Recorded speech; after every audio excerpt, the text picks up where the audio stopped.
We strongly believe that the government of today is quite insensitive. And that government is both the executive, the judiciary, and the legislature. We believe strongly that you cannot ask Nigerians to keep tightening our belts. You cannot ask Nigerians to keep sacrificing.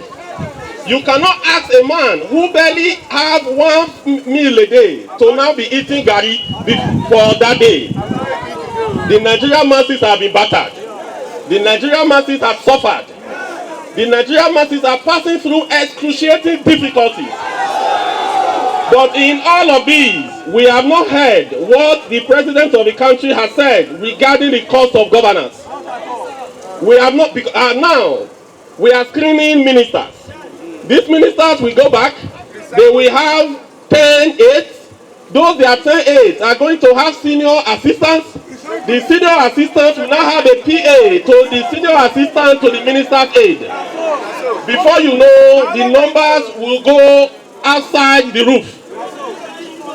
It is at this time when the Senate and House of Reps, whether it was in the Appropriation Act before now, whether it was in the supplementary bill, we think grossly that it is grossly insensitive for us to be muting. To spend 70 billion, we heard that they want to use it to fill their offices. We have told them to pay a visit to the secretariat, it is just here, and see how people are suffering. To go to the secretariat and see that people work without light for months. To see that in the secretariat, to even go to toilet, everywhere is smelling. So we are all equal Nigerians. We have equal stake in Project Nigeria. We want you in National Assembly to show sacrifice. We want you in National Assembly to cut down your budget. We want you in National Assembly to go and buy NLC motors. We don't want you to go and buy Toyota, to go and buy imported vehicles, because you are creating jobs over there and you are importing suffering here. There is nothing wrong in using NLC motors or locally assembled vehicles in Nigeria. You must show leadership. You must lead from the front, because we elected you to work for us. We know also that yes, the condition with which you work is also important. We are not insensitive, but all we are saying is that you must sacrifice. If you don't have television in your office, you can use your phone in watching television. If you cannot have AC in your office, you can use fan. Because there are a lot of Nigerians who doesn't even have fan, who doesn't even have light. So please, you must show leadership from the front and pass this please to the Senate President and to the Speaker of the Federal House of Representatives that you must show sacrifice. Solidarity. Our demands, to cut it short, sir, maybe in few points demand about 6 or 7. After we formally hand it over to the National Assembly, to the Senate, we demand the immediate implementation in good faith of all resolutions with Congress jointly signed with the government and TUC. Immediate reversal of all anti-poor policies of government, including the recent hike in PMS price, school fees, and VAT. Now, when we talk about recent hike, there was a hike of 520, 540, for which a committee was set up by the government, for which the government went to court and got injunction, for which the court announced that status quo should remain. And the court has not met between that time and now. 2 adjournments the court did not meet. And one of the parties went ahead to increase again to 617. We have come here to protest that very issue because we have not gone on strike for 617. And we are going to consider that option after now. Because the issue of strike and court order was all around 520. And we have not even addressed it. One party went ahead to increase again. So it's like saying, 2 fighting, stop fighting, and another person went ahead to give another blow.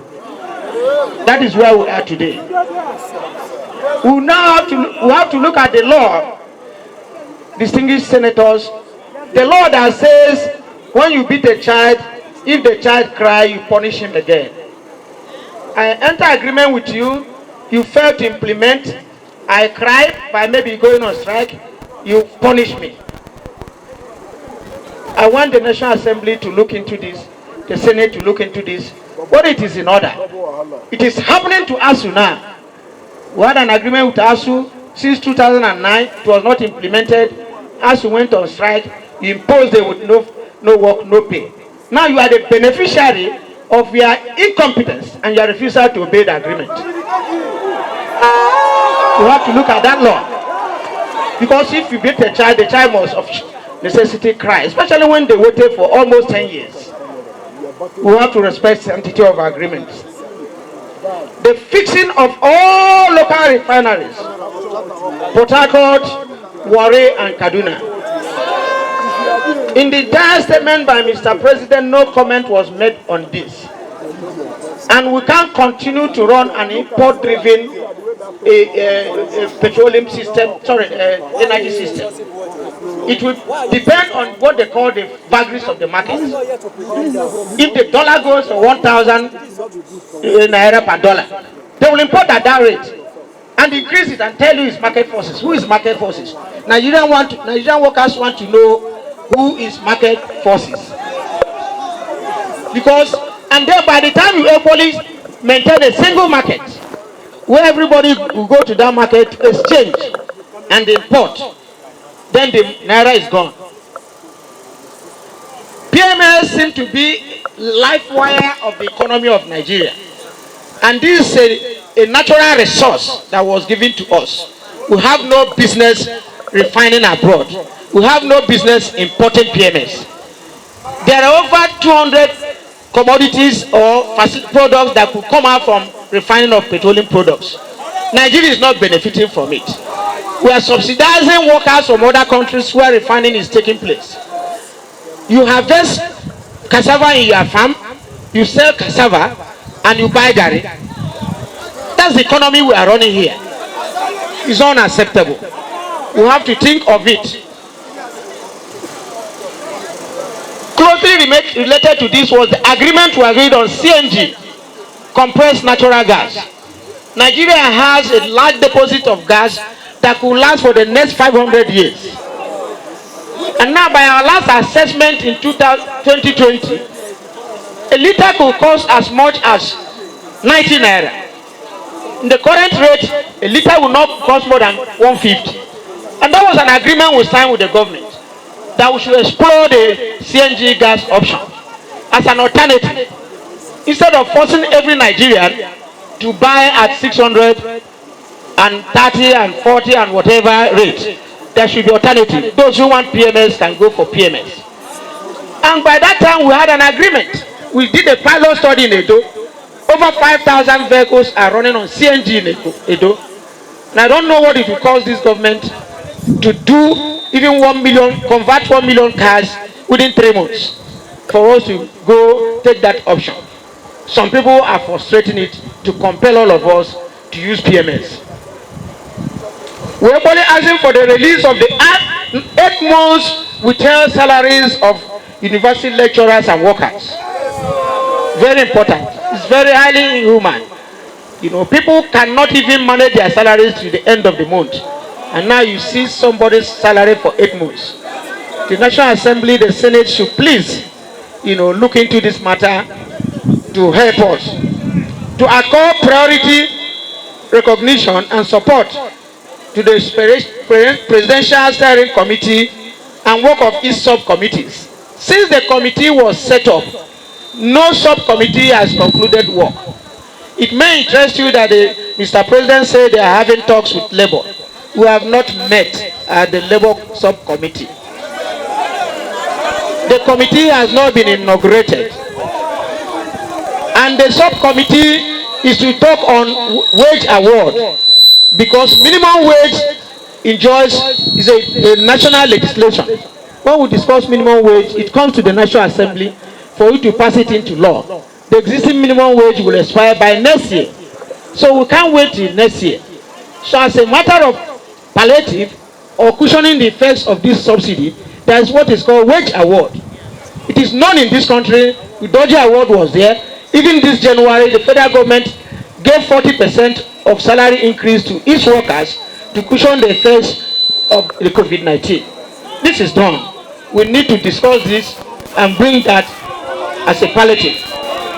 Yes, some have received, some have not received, but they did it. So we need to, that committee in the history of this country, labor negotiation is headed by the secretary to the government of the federation. Never in the history of this country has a chief of staff to the president headed committee in this country to discuss with labor, because he's very busy. From Ekaite to Kingibe to Anyimpa to Boss Mustafa, never will you bring a chief of staff to the president who is very busy to come and negotiate with labor. He doesn't have time because of state matters. Nigerians should look at this and look at how these things are done before now. Because if we don't bring this matter here, you will be seeing us as troublemakers. That is not the case. You know, things are not happening. We need to bring it to the fore. We actually ask for us to look at putting a stop to all inhuman actions and policies of the government. Mr. President talked about 1 trillion naira saved. The committee where we are meeting, they told us that no 1 kobo is saved. Therefore, we have not agreed on what to pay anywhere. So who do we believe? Is it the committee? Is it Mr. President? We are going to believe Mr. President. So that 1 trillion, we need to look at it, what we are going to do with it. But this inconsistency in pronouncements is not the best for us. We have openly looked at the issue of refineries. Young men in the Niger Delta are refining, and we have said, let us license them. They call them illegal refineries. We say no, let us legalize illegality. Let us form a group, register them, license them, and get a standard organization to monitor the product that is coming down there. Refining is not a rocket science. We can do it here, but people are frustrating it. Comrades, on and on and on. We may even seek further discussion with the Senate. But in the event of what is happening now, we need to bring this to the attention of the National Assembly, to the attention of the Senate, because various efforts were made for us not to equally come and tell you what is happening, for us not to tell Nigerians what is happening. But we thank God we are here. But I think we should not be provoked beyond this. The country is ours. It belongs to all of us, and every Nigerian should enjoy the dividend of democracy. Thank you very much. Solidarity.